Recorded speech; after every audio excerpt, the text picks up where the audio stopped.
राधे राधे। जीवन बहुत ही अमूल्य है और कलयुग के मानव के पास समय कहाँ है। अक्सर ऐसा देखा जाता है कि हम कर्म अपने मन से कर रहे हैं। बहुत ही मेहनत आज के इस युग में हर व्यक्ति कर रहा है, चाहे वो निम्न स्तर पर हो, मध्यम वर्गीय हो या उच्च वर्गीय हो, परंतु होता उसका उल्टा है। हम कर्म करते हैं सुख पाने के लिए, परंतु मिलता हमें दुख है। इसका सबसे बड़ा कारण यह है कि हम मन संसार में लगाते हैं और भगवान के पास बुद्धि लगाते हैं। आप सोचोगे आज गुरुजी ने एक विचित्र बात कही है। आप इस बात पर मन से मनन करके देखिए। अक्सर होता यह है कि हम इस भौतिक जगत में, इन भौतिक वस्तुओं में अपने मन को लगा बैठे हैं। यदि किसी के पास छोटा घर है तो उसका घर, उस छोटे से घर में संतुष्ट नहीं होगा उसका मन, वो चाहेगा और बड़ा करे। वैसे ही यदि कोई व्यापारी व्यापार करता है तो वो उसका विस्तार चाहता है। हम हर चीज में विस्तार करते हैं, परंतु ये सारी चीजें हमें सुख देने की जगह पर दुख देती है, क्योंकि जहां विस्तार होगा वहां धन की आवश्यकता होगी, और धन यदि पर्याप्त मात्रा में ना हो तब इंसान कर्ज लेता है। कर्ज तले वो दब जाता है। कई बार ऐसा देखा जाता है कि व्यक्ति व्यापार प्रारंभ करने के बाद उसमें उसे उतना फायदा नहीं मिलता, उतना मुनाफा नहीं मिलता, तब उसका मन हर समय कुंठित रहता है कि मैंने क्यों कर्जा किया, मैंने क्यों अपने व्यापार का विस्तार किया, और न जाने क्यों, किस कारणवश मुझसे कहाँ क्या अपराध बन बैठा है, मैं कहाँ अपने आप को सही ठहराऊं, उसे कोई ठोर नहीं दिखाई देता। तब वो किसी न किसी आचार्य या किसी न किसी पंडित विद्वान के पास जाता है, अपने भविष्य को जानने की चेष्टा करता है।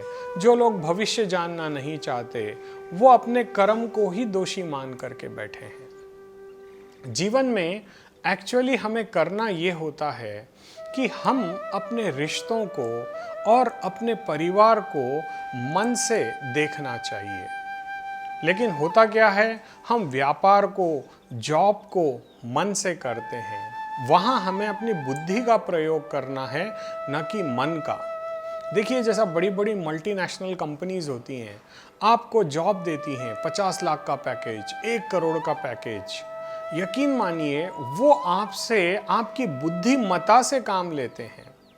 आप उन्हें अपनी बुद्धि प्रदान कर रहे हैं। भले ही आप कर्म अपने मन से करें, लेकिन वो आपकी बुद्धि की क्षमता को, यानी बौद्धिक क्षमता को आपको तनख्वाह दे रहे हैं, आपको सैलरी दे रहे हैं। मान लीजिए किसी कारणवश आपके तबीयत खराब हो जाए और आप जॉब पर जा नहीं पाओ।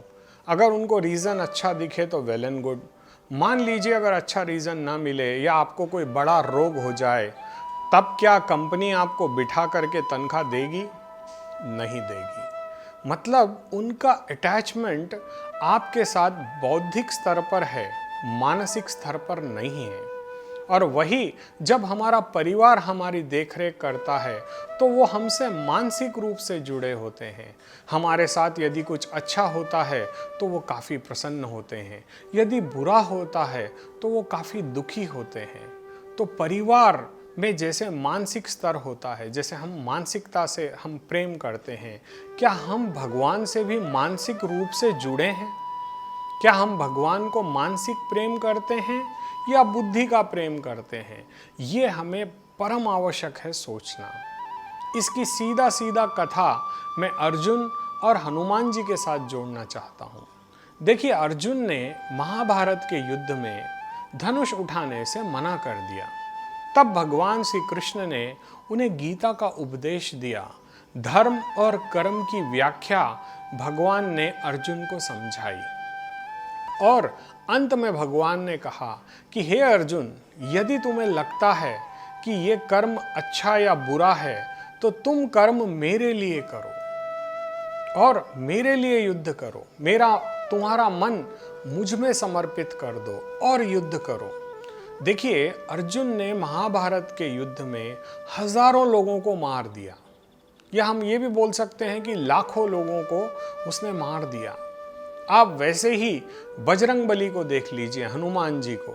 जब वो माँ सीता का पता करने गए तो उन्होंने सारी लंका जला डाली। उस लंका दहन में हजारों राक्षस मारे गए। जब यदि धर्मराज इसका इंसाफ करने बैठे और किसी ने कहा कि भाई अर्जुन ने और हनुमान जी जो कि परम भक्त थे भगवान के, इन्होंने लाखों लोगों को मार दिया, इसका पाप कितना होगा?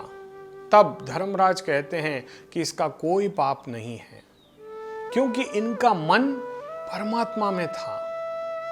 हनुमान जी जैसा परम भक्त कोई नहीं है। उनका रोया रोया, जैसे बोलते हैं ना, शरीर के रोम छिद्रों में से भी राम नाम की ध्वनि आती थी। अर्जुन जब सोते थे तो भी उनके नाम में भगवान कृष्ण का चिंतन चलते रहता था। वो मन से भगवान के समर्पित थे, लेकिन फिजिकल इस भौतिक जगत में सारे कर्म करते थे। हमें भी कुछ इसी प्रकार से अपने जीवन को बनाना होगा। हम क्या करते हैं कि इस भौतिक जगत में यदि कोई व्यक्ति अपने घर में अभिषेक करता है, जैसे मान लीजिए शिवरात्रि आ रही है और आप रुद्राभिषेक कर रहे हैं, वो व्यक्ति का मन कुछ क्षणों के लिए परमात्मा में समर्पित होता है। उसके बाद आप अपनी बुद्धि से ही उस अभिषेक को करते हैं। कई बार ऐसा देखा जाता है कि किसी के घर में जगराता हो रहा है माता रानी का, व्यक्ति का मन जगराता करवाने के हद तक तो बहुत अच्छा था, परंतु जब जगराता होता है क्या तब उसका मन उस जगराते में होता है? नहीं होता। उस समय उसका मन जो अतिथि वहाँ आए हैं उनको उन नमस्कार करने में, उनका आतिथ्य नमस्कार और आतिथ्य इत्यादि संस्कार करने में वो व्यस्त हो जाता है। उसका मन माता की प्रति कुछ नहीं होता। केवल जितना जल्दी ये संकीर्तन समाप्त हो जाए, ऐसा ही उसके मन में ध्यान रहता है। हम अक्सर देखते हैं कि जितने भी पूजा पाठ ये किया जाता है, ये दिखावा ज़्यादा होता है, भक्ति कम होती है। एक्चुअली हमें करना क्या चाहिए कि बड़े लोगों ने एक बहुत अच्छी बात कही है कि भजन और भोजन दोनों पर्दे में करना चाहिए। यदि आपको कीर्तन करना है या कीर्तन करवाना है तो किसी भी टॉप के सिंगर को बुलाएं, अपने घर में बैठें, बिना पब्लिक के, केवल घर के लोग। यदि माता का जगराता अपने घर में, माता की दिव्य ज्योत यदि जागृत करते हैं तो उसका पुण्य आपको 1000 गुना प्राप्त होता है, क्योंकि उस समय आप अपने मन से माता रानी के प्रति समर्पित रहते हैं। आप किसी भी भगवान की पूजा कीजिए, मुझे कोई आपत्ति नहीं, मुझे क्या, भगवान को भी आपत्ति नहीं है, क्योंकि सारे भगवान अल्टीमेटली एक ही हैं।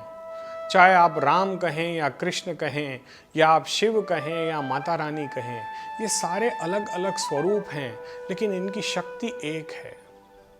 आज हमें इस बात को समझना होगा कि हम परमात्मा में अपना मन लगाएं और संसार में अपनी बुद्धि लगाएं, परंतु होता इसका उल्टा है। हम मन तो संसार में लगाते हैं और बुद्धि परमात्मा के पास लगाते हैं। इसका सीधा उदाहरण है, कभी आप भगवान का नाम जप करके देखिए। कभी बैठ जाइए कि आज मैं मन से भगवान का नाम जपूंगा। एक संकल्प करके देखें, अपने दोनों चक्षु बंद कर लें और बड़े ही प्रेम के साथ किसी भी भगवान के मंत्र का आप जाप शुरू कर दें। जैसे मेरे आराध्य हैं राधे कृष्ण, राधे कृष्ण, राधे कृष्ण, राधे कृष्ण, राधे कृष्ण, राधे कृष्ण, राधे कृष्ण। यदि मैं अपने नेत्र बंद करके भगवान का मन से ध्यान करना चाहूँ तो मेरी बुद्धि कभी स्थिर नहीं हो पाएगी, वो भगवान का नाम नहीं लेने देगी। यही इस कलयुग का प्रमुख प्रभाव है। हम जितने भी कर्म कर रहे हैं, यदि उसमें मन सम्मिलित हो जाए तो उसका फल हमें 10 गुना प्राप्त होता है। देखिए, कलयुग केवल नाम आधारा, सुमिर सुमिर नर उतरे पारा। ये एक बहुत बड़े तुलसीदास जी ने कहा है कि कलयुग तो केवल नाम पे आधारित है।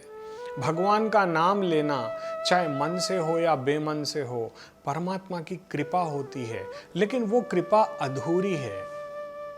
यदि आप उसको पूरा करना चाहते हैं तो आपको अपने मन का प्रयोग करना होगा। मन से परमात्मा की आराधना करनी होगी, मन से परमात्मा से अपने आप को कनेक्ट करना होगा।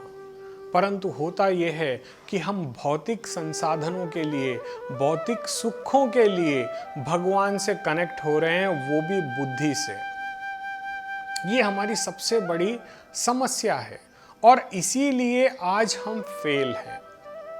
कई बार ऐसा देखा जाता है कि जितना इनपुट, जितनी मेहनत, जितनी प्लानिंग, जितनी स्ट्रैटेजी हम लोग एक व्यापार के लिए, एक जॉब के लिए करते हैं, क्या कभी इतनी प्लानिंग या इतनी स्ट्रैटेजीज हमने परमात्मा को प्राप्त करने के लिए की है? कभी नहीं की है। भगवान को हम लाइट लेकर के चलते हैं, जबकि होना यह चाहिए कि भगवान को ही अपना सब कुछ मानना है। एक छोटा सा उदाहरण देता हूं। मान लीजिए ऐसा दिन कभी ना आए गोविंद की कृपा से, किसी दिन आपके अपने से आपका विच्छेद होने वाला है। पता चला किसी आपके अपने को कैंसर है और वो चंद दिन का मेहमान है। तब आपका मन करुणा से फूट फूट कर रोने लग जाएगा, क्योंकि आप उसे गंवाने वाले हैं। उस अनमोल रिश्ते को आप खोने वाले हो। आपका मन अंदर से बिखर जाएगा। क्यों? क्योंकि आप उनसे प्रेम करते हो। जो व्यक्ति किसी व्यक्ति के साथ जब प्रेम करता है तो उसका विच्छेद वो बर्दाश्त नहीं कर सकता, अपितु उसके गम में ये दुखी होकर के अपने मन से, अपने शरीर से अपना सुख समाप्त कर बैठता है। लेकिन क्या एक क्षण के लिए भी हम कभी परमात्मा के लिए दुखी हुए हैं? आज हम उनसे भी विच्छेद हो चुके हैं। आज हमारा संबंध उनसे है ही क्या? न कभी हम चाहते हैं कि अपना संबंध भगवान से बनाएं। केवल इच्छाओं की पूर्ति के लिए ही हम भगवान से जुड़े हैं। क्या ये सत्य मार्ग है? एक बार इस पर विचार करें, क्योंकि जीवन का सबसे बड़ा वास्तविक सुख है अपने मन को परमात्मा से जोड़ना, अपनी शक्तियों को परमात्मा पे समर्पित करना। देखिए, हनुमान पर विशेष कृपा हुई, अर्जुन पर विशेष कृपा हुई, प्रहलाद पर विशेष कृपा हुई, मीराबाई पर विशेष कृपा हुई। ऐसे असंख्य भक्त हैं जिनका यदि मैं चरित्र आपको बोलूं तो शायद ये जन्म भी कम पड़ जाए। तो ये सारे लोग क्या भगवान से बुद्धि से जुड़े थे या भगवान से मन से जुड़े थे? इस बात पर एक बार विचार कीजिए। परमात्मा, अक्सर ऐसा देखा जाता है कि हम पर भगवान की कृपा नहीं है। ये कॉमन सा शब्द है जो हर जगह सुनाई देगा। अरे भाई, तुम कितने जुड़े हो उस परमात्मा से, ये भी तो देख लो। यदि तुम परमात्मा से नहीं जुड़ोगे, यदि अपने मन को परमात्मा के समर्पित नहीं करोगे, तो जीवन में तुम्हारे उन्नति कहाँ से आएगी? जो कुछ तुम्हारे पास है, यदि तुम चाहते हो कि वो स्थिर रहे और तुमको आनंद दे, तो तुम्हें उस परमानंद से अपना कनेक्शन स्थापित करना होगा। यही तुम्हारा मुख्य उद्देश्य है और इसी उद्देश्य को आज हम भूल चुके हैं। हम अपने मन को परमात्मा में नहीं लगाते, अपनी बुद्धि को परमात्मा में लगाते हैं, तभी आज हम सक्सेसफुल नहीं हो पा रहे। मैं ये नहीं कहता कि आप संसार छोड़ दीजिए, संसार में ही रहिए। भौतिक सुख, साधन, संसाधन जो आपको चाहिए, मेरा गोविंद आपको अवश्य प्रदान करेगा। लेकिन उसके लिए गोविंद का भी चिंतन करना है अपने मन से, क्योंकि जब तक आप परमात्मा से मन से नहीं जुड़ते हो, आप इस भौतिक जगत में हमेशा दुख ही प्राप्त करोगे।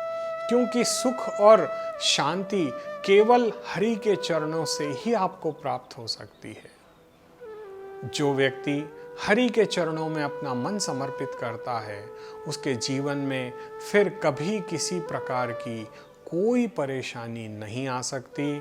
उसका जीवन सनात हो जाता है। एक बार इस विषय पर अवश्य ध्यान करें। राधे राधे।